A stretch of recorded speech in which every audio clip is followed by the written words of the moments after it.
প্রথম থেকেই বলেছি আপনাদেরকে, মনে করে দেখে আমার পুরনো যা বক্তব্যগুলো আছে দেখুন আপনারা, প্রথম থেকেই বলেছি যে এই পশ্চিমবঙ্গে রাজ্য সরকারের পক্ষ থেকে অবৈধ ভোটারকে ভোটার, আর নির্বাচন কমিশনের পক্ষ থেকে বৈধ ভোটারকে অবৈধ ভোটার, এই একটা খেলা চলছে। মাঝখান থেকে সুপ্রিম কোর্টের হস্তক্ষেপে সাধারণ মানুষের অধিকারটা সুপ্রতিষ্ঠিত হচ্ছে।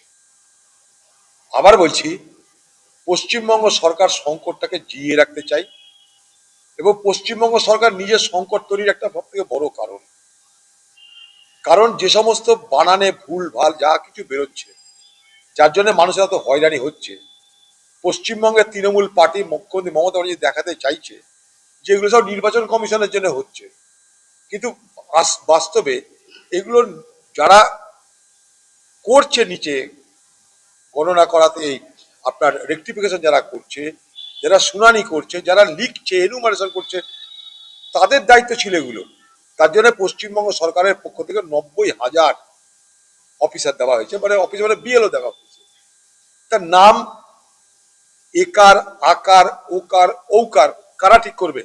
দিল্লি থেকে নির্বাচন কমিশন আসবে এখানটাই, এখানকার অফিসাররা ঠিক করে বলুন এবার আপনাকে। তার জন্য আছে সুপ্রিম কোর্টের হস্তক্ষেপ করতে, যে সুপ্রিম কোর্ট বলছে আপনি অফিসার দেন, পশ্চিমবঙ্গ সরকার অফিসার দিচ্ছে না কেন?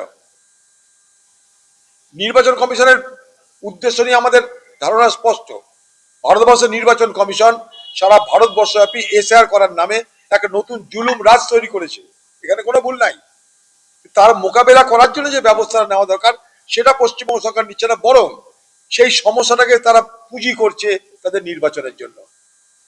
তিনি নিজে সুপ্রিম কোর্টে গেলেন, কি করলেন গিয়ে?